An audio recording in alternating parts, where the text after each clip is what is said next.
मुस्तफा शेख, जो नंबर्स हैं उससे तो प्राथमिकता ये होनी चाहिए कि लोगों की जान पहले बचाई जाए, लेकिन यहां तो सियासत ही नहीं खत्म हो रही।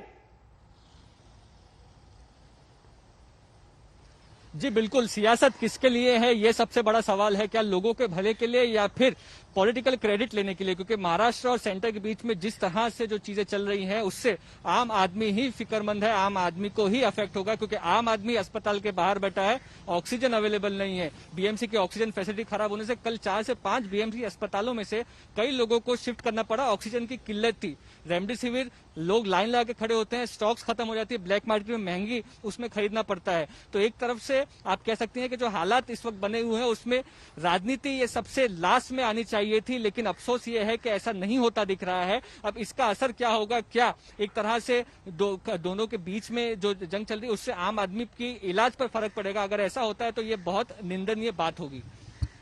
जाहिर सी बात है, सियासत एक तरफ, लेकिन अब यहां कुमार अभिषेक मैं आपके पास आना चाहूंगी। 27,000 से ज्यादा मामले, एक दिन का लॉकडाउन, क्या इससे चेन टूट पाएगी? उत्तर प्रदेश का हाल भी आप बताइएगा, लेकिन उससे पहले जरा एक बड़ी खबर। मुख्यमंत्री अरविंद केजरीवाल ने प्रधानमंत्री को चिट्ठी लिखी है। दिल्ली के मुख्यमंत्री अरविंद केजरीवाल ने प्रधानमंत्री को चिट्ठी लिखी। राजधानी में कोरोना के मामले बेतहाशा बढ़ते जा रहे, ऐसे में मदद की एक और चिट्ठी प्रधानमंत्री को जो भेजी है दिल्ली के मुख्यमंत्री ने, राजधानी में कोरोना के हालात पर चिंता जताई है। और जिस तरीके से अरविंद केजरीवाल ने कहा कि 100 से भी कम बेड अब बचे हैं, तो ऐसे में हालात और खराब हैं।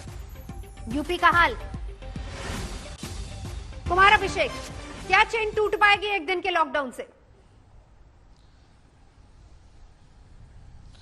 नवजोत, देखिए, एक दिन के इस लॉकडाउन से चेन नहीं टूटेगी, लेकिन लोगों के लिए ऐसे लॉकडाउन अब देखने पड़ेंगे। 27,000 से ज्यादा मामले रोज और 6,000 के आसपास मामले लखनऊ में। भयावह स्थिति है, न तो बेड मिल रहे हैं, न ऑक्सीजन सिलेंडर मिल रहा है, और लोग अपने परिजनों को लेकर मारे मारे फिर रहे हैं। हम इस वक्त लखनऊ में 1090 चौराहे पर हैं और ये लॉकडाउन है। सरकार ने एक दिन का लॉकडाउन किया है, लेकिन नवजोत, हम ये कह सकते हैं पूरे शहर में घूमने के बाद कि ये एक स्वतः स्फूर्त बंद जैसा है। लोगों के भीतर इतनी दहशत है, ये मानकर लोग चल रहे हैं कि अगर कोई सुबह निकलता है और शाम को घर आ रहा है तो कहीं ना कहीं वो कोरोना के साथ लौट रहा है। ये हालात इस वक्त यहाँ हो गए हैं। कुछ देर पहले हम यहाँ के शमशान का जो इलाका है वहां गुजर रहे थे। एक लंबी तकरीबन आधे किलोमीटर का वो पूरा एक दायरा बन चुका है जहां पर हम लोगों का अंतिम संस्कार देख रहे थे। कुल मिलाकर स्थिति बहुत अच्छी नहीं है लखनऊ की, उत्तर प्रदेश की। बनारस, इलाहाबाद, प्रयागराज, कानपुर, सब जगह स्थिति बेकाबू होती जा रही है। 2,000 से ज्यादा मामले, 2,000 के आसपास मामले वाराणसी में, प्रयाग में ऐसे निकल करके सामने आ रहे हैं। ये हालात है। हालांकि मुख्यमंत्री योगी आदित्यनाथ अपनी टीम के साथ आज भी बैठक कर रहे थे। संक्रमित हैं, कई उनके अधिकारी संक्रमित हैं। कहा यह जा रहा है कि डीआरडीओ की मदद से 5,000 बेड्स अवेलेबल कराए जाएंगे। शुरुआत होगी, लेकिन कब तक शुरू होगी इसे देखना होगा।